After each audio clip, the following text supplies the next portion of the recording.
Hello and welcome again to Freedom Keeper Senior Edition. Thank you for joining me, Irene, and my co-host Beverly today.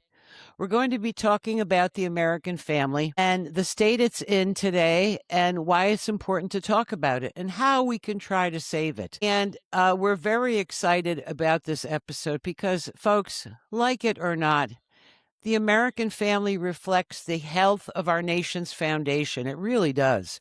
Marriage and the nuclear family. And that is directly tied to the economic and cultural survival of the country itself. Folks, our country is now in a very bad way. Seniors can help with this by discussing it with their children and grandchildren. After all, the family, we're talking about our posterity. It's imperative we address declining marriage, fertility rates, and other factors that affects this decline. So just a little bit of background for us. Our founding fathers that created our Declaration of Independence, they invoked God and the family in the Declaration of Independence. By the way, there were 56 signers of that declaration, and 54 of them were fathers. Among all of them, they had 337 children. Can you imagine? Wow. They talked about blessings of liberty for our posterity, meaning for their children, their children's children. And that is a key to American greatness, the family. If we don't preserve the family, the state fails to preserve itself.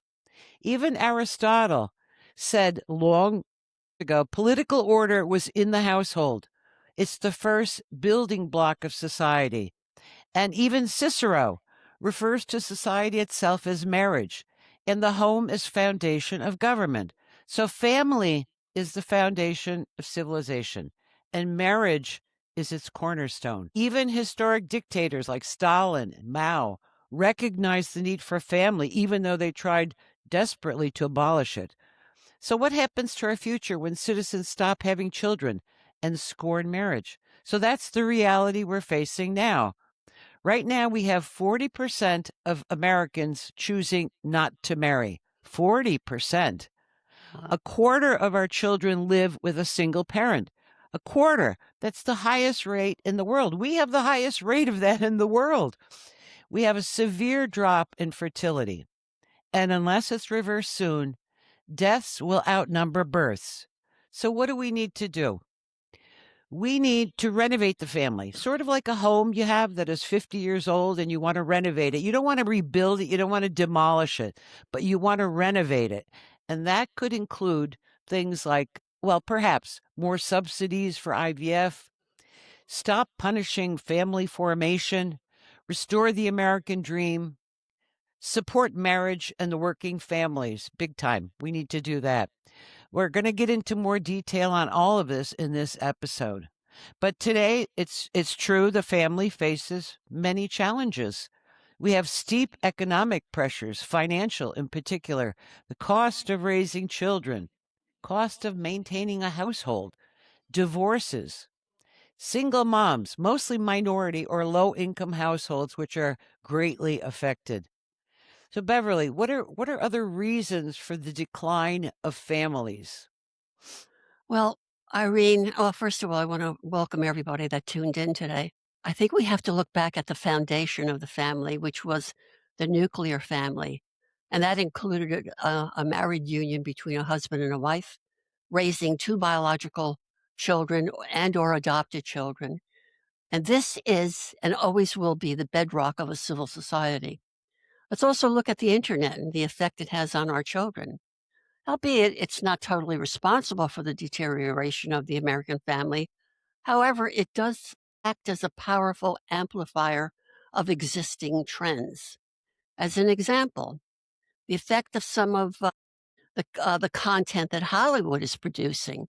There was a show on a cable network several years ago about a young serial killer. I won't go into what the name of the show was, but the content like this serves as an example for kids who are very impressionable and want to be just like this person. This person was normal, supposedly, during the day, but went about killing people at night because he just had this urge. Kids are very vulnerable. That's another reason we as parents must really examine closely what our Mhm. kids are watching. Right. Children really need protection from the internet and cell phones. Although the internet offers education and social benefits, it also exposes our youngsters to online predators, inappropriate content, and also a big one, cyberbullying. Yeah. It's really caused a lot of depression among the young people today. Internet shows of mass murderers, serial killers, rapists can be very impressionable on a young, underdeveloped mind. Take a look at what's going on today with some of the stuff that they're putting out, like about aliens and all. I mean, what are kids thinking about when they see shows like this? They need to be encouraged. Our children need to be encouraged to limit phone use or have no phones at all. There are parents today, and I really, really applaud them, who restrict their children from any cell phone use until the age of 16. And then it's also controlled regarding content. And if you want to look into something else other than the internet, economic pressures, as you mentioned, Irene, and financial ones are a biggie. Wages Mhm. require both parents to work. You have to have dual incomes in order Yep. to Yep. survive today. And this reduces the time away from our children. With the rise in inflation, and right today it's 4.2%. Both parties must work to provide for the necessities of raising children. When is it going to stop? However, the time spent away from the mother and father can have a very dramatic effect on children growing up. Balancing work and time with children is difficult, even with support. The one kudu that comes out of all of this is that these children can learn Mhm. independence, but they can also experience feelings of neglect. Mhm. So, what do you think are some of the factors that lead to a decline in the family, Irene? Well, currently, I think we have a lot less multi-generational support. Kids moving out of the home sooner. Perhaps they go where the jobs are. And I can attest to this because this really affected my life greatly. I went away to school, okay, and then I went abroad to work, and I never went back home, never, after the age of 18. And after working abroad, working here in the States, I ended up in New York City with my husband, and we thought about having a family. But the problem was one of the problems was that I didn't have any family in the New York area around me at all. I had people in Buffalo, Albany, Virginia, Indiana, but nobody near me. So if I wanted to have a child, I would have absolutely no support from the family, nobody to help me whatsoever. And frankly, and I couldn't afford to lose my job. My husband was an immigrant. He didn't really make very much money. So those factors contributed to me deciding not to have children because I could never ever put a small child or baby into daycare. I just could not do that. So that was a big factor, the lack of family support. And it's something that I do regret now, as I'm older. So the familial, also we have a lot of familial estrangement, which is really prevalent today. It's Mhm. it's really surprising to me. Apparently, there are 27% of adult Americans who are estranged to close family members. They just don't talk to them, period. And guess what? It's only in America. It's not a problem in the rest of the world. I think the rest of the world keeps families closer together. Also, therapy plays a role in this. You have a lot of people who are in therapy, and one of the things they do, they focus on family dysfunction and the role it plays in personal or individual unhappiness. And this really exacerbates the problem and exacerbates their loneliness. So, Beverly, I know you wanted to speak to other contributors. We have quite a few to this problem or the reality that we're facing now, such as politics and media. Well, before I go into the political movement, I would like to tell everyone of the wonderful time we spent at the Praise in the Park 2026 festival, hosted by Holy Grounds New Jersey Ministries in Cranberry this past weekend. This event spread the gospel to a multitude of people who came to praise God and Jesus Christ. We were there to help spread the support of the American family, and we were filled with such a spirit that day. And I'm sure that many others were filled with it too. we were also looking forward to more events like this. Yeah, it was so uplifting, It very really uplifting. I mean, everybody was charged up. It was Yeah. totally amazing. Mhm. But going, towards the political movement now, we're seeing a lot of media putting out how great transgenderism is and the gray propaganda, and that's coming from the media and school teachings. And this wreaks havoc and chaos on the family. But I think this is really the left's Mhm. goal, Irene. You Absolutely. know, there's a trend today in schools to aim for platforms for LGBTQ students. Why only them? Why are we picking them out? And What they're a about small percentage. exactly? What about the gifted student? What about the student who's struggling? What about the students coming from, poor families and all? Schools today convey that a child's gender identity can cause depression and suicide. I believe that, but I also believe that what's true is that the schools have taken the decision making away from the parent to socially transition a child, which is absolutely horrific. Mhm. They're you know, they're overriding the decision of the parents, and this should not be. Mhm. They encourage the child to adopt the attitude that you may not be happy with your gender assignment, but you can change it. What right do they have to do this? No, They no. don't have any right at all. This has really sparked legal and social tension over the boundaries of state versus parental control. I'm really incensed about this because they have no right to do this. Mhm. And but the media keeps on reinforcing this belief that children need to make up their own minds and make the decision to transition without the help of their parents. Yeah, you tell me that a 3 or a 4 year old really knows what they're doing. There's a trend now to be transitioned for some because they were unhappy with the results they choose. Guess what? What are they talking about? Many refer to this as mutilation of their bodies. I know that you feel that way, Yeah. don't you? Absolutely, absolutely. That this has left some very ugly scars on the family. I'd like to take this opportunity to talk about my own 2 year old. When he was about 2 years old, he liked to play with his sister's dolls and baby carriage. And I was a young mother at the time, and I was a little concerned. And I asked my mother, "What do you think I should do?" He's playing with the carriage, and he's playing with dolls. She told me to leave him alone. He needs to explore. She said all kids need to explore. Well, sure enough, I did, and a little while later, he advanced to Matchbox cars and enjoyed them along with playing Superman. I didn't go up to him and say, "Do you think you're a girl? Mark, do you think you're a girl?" I No, I just allowed him to find out on his own. As parents, we should not encourage them to think that they're somebody other than what they are, as many parents may do today. And also true gender dysphoria involves emotional suffering and distress, like in the case of, so many kids today. So, why do you think it's important, Irene? I think families are important. By the way, talking about the push in schools for gay or transgender attachments, I think, people, when they're adults, you can do what you want if you don't interfere with other people, but Hmm. leave the kids alone. You Right. really need to leave our children alone. I think all of this is so disgusting. Plus, it's a multi-billion-dollar industry now, which It is really really, is. really outrageous. And since 1980, it's become so very different. So families have shifted away from the nuclear family to a more diverse role, which includes a more modern parenting approach.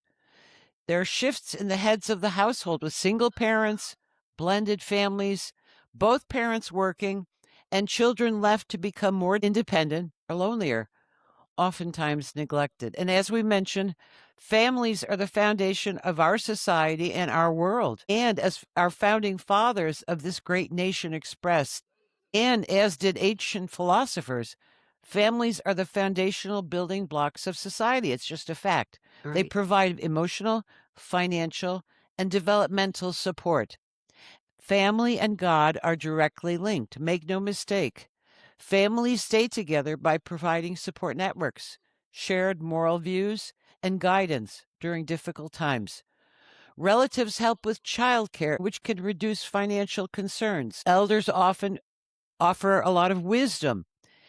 Extended families are emotional buffers during parental and family conflicts, and God provides for a psychological commitment to work through the conflicts that may arise. So a family that prays together really stays together. And that's why it's so important for families to introduce God to their children at a young age. It's really something that they will appreciate later on. So, Beverly, let's talk a little bit about marriage itself. Well, I just wanted to say at this event this past weekend, I was so thrilled to see so many different people there, married people, people with children, couples that were there that were so, engrossed in what they were celebrating. And that was the spirit of the American family. And it was Yeah, so good to see. yeah. So, It was but so diverse, also. I All kinds of people, all kinds. absolutely, it was so beautiful to see. S But let's think about what's happening to marriage, Irene. More and more couples are opting out of marriage because of the economy, number 1, and there's also a changing moral and social norms, and there's also legal concerns. If an older couple married today, they want each other to sign a prenup because they've, acquired a certain amount of money and they wanna be able to protect it. It Mhm. might be too expensive to get married in a traditional way. Marriages cost money, having, A lot. absolutely. They can't even afford housing. Housing, it's like 3 or $4,000 just to get an apartment. And so more young adults face a sharp rise in unemployment and underemployment because of the rise of AI. Kids are learning about AI in colleges today because it's affecting jobs in the future, and it's affecting jobs today. Meta just laid off 8,000 people because Mhm, of AI. And even more frightening is the decrease in the fertility rate. We're not having children. In 2025, fertility rate dropped at an all-time low, approximately 1.6 children per woman, which remains well below the 2.1 needed to maintain a stable population. The last peak was in 2007, but it's declined ever since. Our population will eventually fade out if this trend continues. So, mhm. what do you think is next, Irene? Well, we want to talk about how we can save the American family. Again, we don't need to rebuild it. We don't need to demolish it. We just need to renovate it like your home. It's that important. So, how can we advance child and adult well being also by doing this? This topic has not gotten the attention it truly deserves. Do you hear the media ever talking about it? No. Sadly, it is our reality. So, we need to talk about it more and we need to spread the word. Couples need to spend more quality time talking together, listening to each other, to what they have to say, what their concerns are. There needs to be more marriage counselors within our social worker areas, and because we don't have enough of those. We need to push for and lobby for in each and every town locally for affordable childcare. It should not be just a federal thing. It should be a local thing as well. So this is a killer for families. It's out of control, the cost of childcare. Local communities need to step up to the plate on this. And we need to support young unmarried women in their pregnancies by offering pro life solutions. Give them alternatives to abortion. Give them support. Beverly, what else do you think we can do? I think businesses need to embrace and promote workplace flexibility so that the family comes first. Again, locally, we need to demand housing affordability, in particular for single parent households. They need special breaks, discounts, incentives, or direct childcare subsidies. And they also need to embrace multi generational households by locating close to extended families if possible. I live down the street from my parents, and I'll tell you something, it was the greatest thing. If my husband and I needed a little R&R, we were able to have a built-in babysitter, no cost, and it was absolutely great. I also had my cousins living around the corner, my aunts, my uncles. It was absolutely wonderful to be able to have those family affairs all the time. Hmm. Hmm. That was the American family that was back in the 50s and the 60s that we lost along the way. Yeah. And that's one of the things I do regret I never had. Oh, God, I loved it. I really Yeah. did. Yeah. There was also robust economic reform and tax relief. We need to reduce steep tax penalties on secondary earners, which discourages two parents from working. Think about this, guys. Legislation needs to be done, policies need to be enacted. You need to push for legislative action on paid family leave and to Mhm. make raising a family more affordable. Offer youth developmental programs, trade schools. Not all children need to go to college.